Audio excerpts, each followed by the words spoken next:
கொடுக்கப்பட்டிருக்கு. ஸோ இந்த லெட்டர் கொடுத்த பிறகு இதுக்கு முழுக்க முழுக்க பொறுப்பு ஏற்றுக்க வேண்டியது ஹைதராபாத்தோட போலீஸ் டிபார்ட்மெண்ட் தானே தவிர அல்லு அர்ஜுனோ, அந்த மியூசிக் டைரக்டரோ, இல்லை அந்த படத்தோட டைரக்டரோ, இல்லை அந்த படத்தோட ப்ரொடியூசரோ, இல்லை அந்த தேட்டரோட ஓனரோ கிடையாது.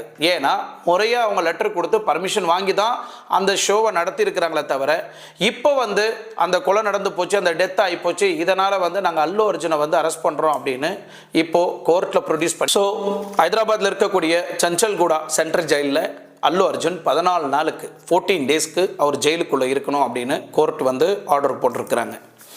கோர்ட்டரோட ஆர்டர் நம்ம எல்லாருமே மதிக்கணும். But at the same time so நம்ம ஓப்பனாக நம்மளோட ஆதங்கத்தை, நம்மளோட கொஸ்டினை நம்ம வெளிப்படுத்தலாம். பொதுமக்கள் பார்வைக்கு நம்ம இது உண்மையா, இது நல்லதா இல்லை கெட்டதா அப்படின்னு தெரியப்படுத்த வேண்டியது சோஷியல் மீடியான நம்மளுக்கு அந்த ரெஸ்பான்சிபிலிட்டியும் அந்த கடமையும் இருக்கு. இந்த புஷ்பா 2 படம்